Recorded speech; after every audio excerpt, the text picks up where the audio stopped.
दूसरा क्वेश्चन देखेंगे, समकोण त्रिभुज में कर्ण की लंबाई 15 हो तो उस पर खींची गई माध्यिका की लंबाई ज्ञात करो।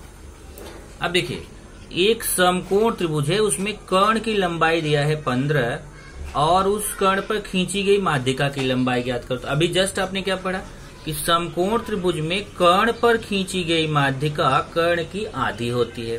अब कर्ण पर खींची गई माध्यिका है कौन, तो उसको आप चाहे तो डायग्राम बना के करो, चाहे डायरेक्ट बोल दो। ये देखो, समकोण त्रिभुज में कर्ण पर खींची गई माध्यिका की लंबाई कर्ण की आधी होती है। अब कर्ण 15 है तो माध्यिका उसकी आधी, मतलब 15 का आधा।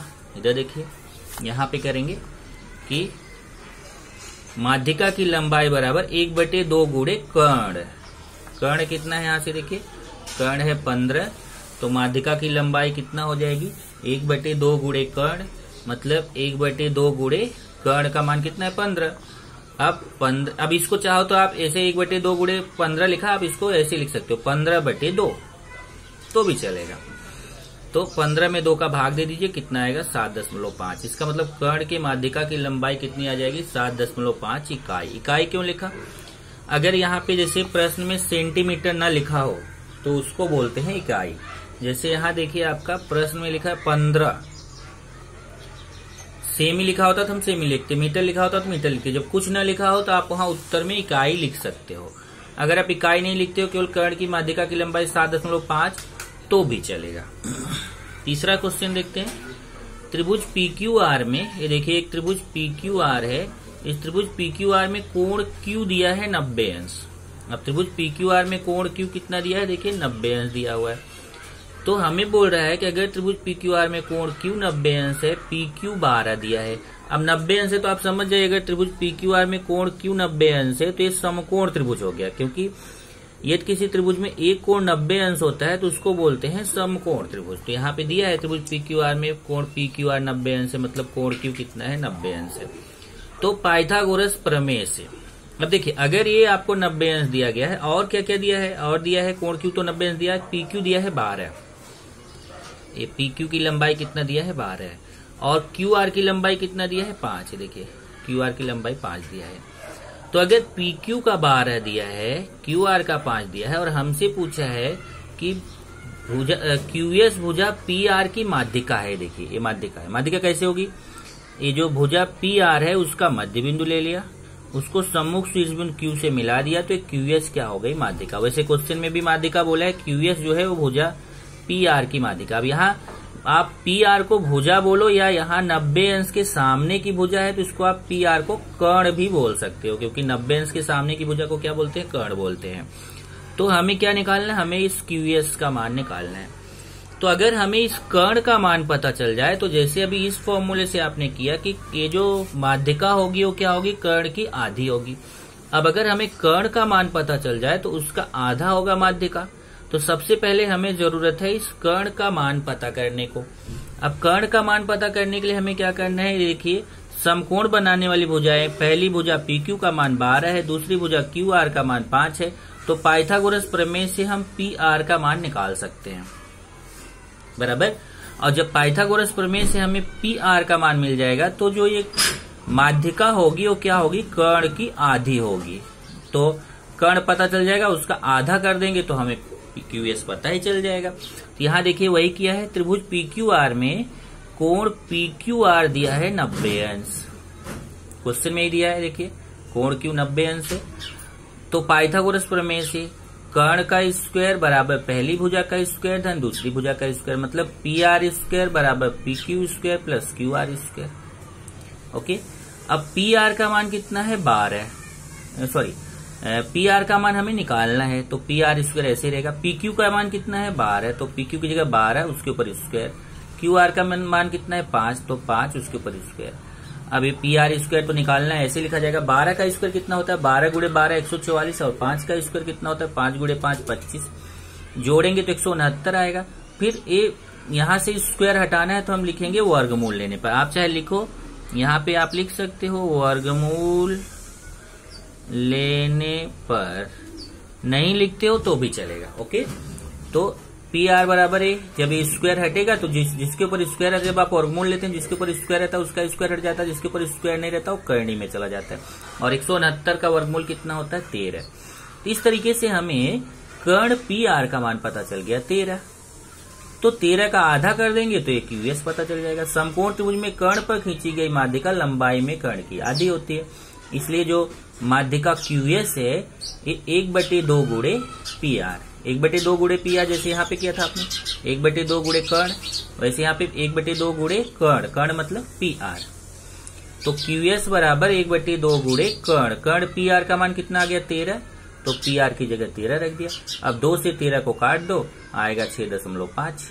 इस तरीके से ये माध्यिका क्यूएस कितनी हो जाएगी? 6.5 इकाई। यहाँ पे भी इकाई लिखा क्यों? क्योंकि यहाँ पे भी देखिए 5 दिया है, 12 दिया है, सेमी मीटर वगैरह नहीं दिया है, तो आप उत्तर में इकाई लिखें तो अच्छा है। अगर आप केवल 6.5 लिखते हैं तो भी चलेगा।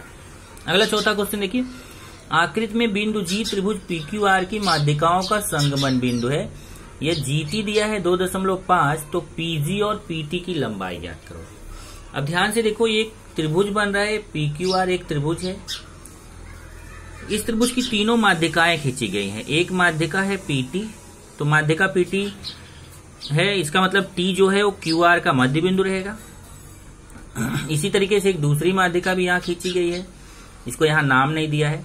एक तीसरी माध्यिका भी खींची गई, इसको भी नाम नहीं दिया। क्यों नहीं दिया? क्योंकि उसकी जरूरत नहीं है, केवल जरूरत हमें पीजीटी की है कि हमें यहाँ ये जो नीचे का भाग है जीटी उसका मान दिया है 2.5, तो हमें पीजी और ये देखिए 2.5 दिया है, नीचे जो जीटी वाला भाग है वो 2.5 सेमी दिया है, और हमें पीजी और ये पूरा पीटी निकालना है। तो बहुत आसान है, अगर हमें पीजी निकाल लें तो उसका पीजी और जीटी ये दोनों जोड़ देंगे तो ये पूरा पीटी पता चल जाएगा।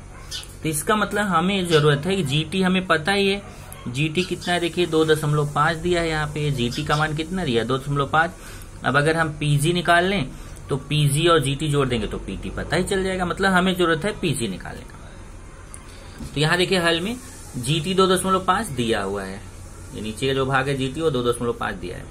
तो त्रिभुज का केंद्रक माध्यिका को 2:1 के अनुपात में अंतः विभाजित करता है।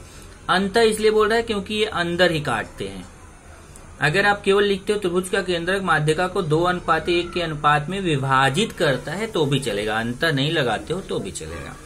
इसका मतलब पीजी और जीटी का अनुपात कितना होता है? 2:1। अभी जस्ट आपको बताया कि ये जो पीजी और जीटी का अनुपात होगा कितना होगा? 2:1।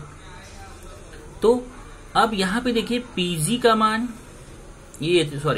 पीजी अनुपात जीटी बराबर 2:1 तो समझ में आ गया ना। पीजी और जीटी का अनुपात कितना होगा? 2:1। अनुपात को हम बटे के रूप में लिख सकते हैं, मतलब अनुपात की जगह बटा लगा सकते हैं, तो पीजी बटे जीटी बराबर 2/1। अब मान रख दीजिए, पीजी का मान मालूम नहीं है, पीजी का मान निकालना है, लेकिन जीटी का मान मालूम है, देखिए 2.5। तो पीजी का मान निकालना है, उसको वैसे लिख दो, जीटी का मान 2.5 है, 2.5 लिख दीजिए बराबर 2/1। अब तिर्यक गुणा कर दीजिए, पीजी का गुणा 1 से, 2 का गुणा 2.5 से। तो जब आप पीजी का गुणा 1 से करेंगे तो पीजी आएगा, और 2 का गुणा 2.5 से कर दीजिए, तो पीजी बराबर 2 का 2.5 से गुणा करेंगे तो कितना आएगा? गुणा तो आप कर लेंगे, 2.5 का 2 से गुणा करेंगे तो 5 आएगा।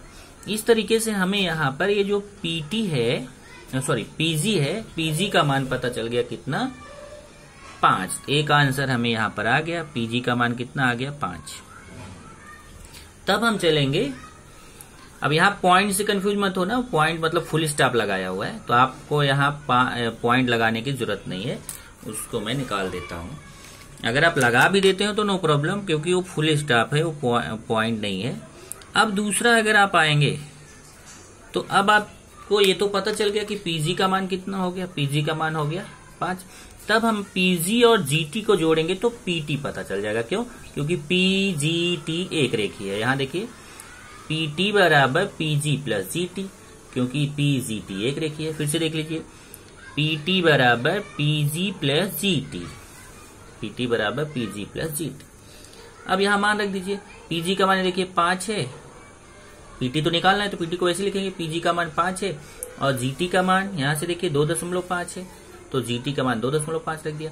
अब 5 में 2.5 जोड़ ही लेंगे आप, 5 लिखा, 5 के नीचे 2, 5 को मतलब 5.0 लिखेंगे, दशमलव का जोड़ आपको सिखाया गया।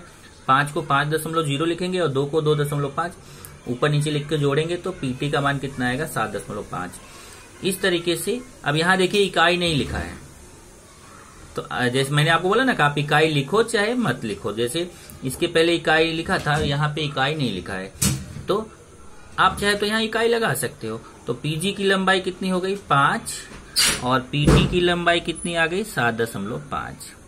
यहाँ पे आपका ये प्रश्न संख्या 3.3 में 4 क्वेश्चन थे, चारों क्वेश्चन खत्म हो गए।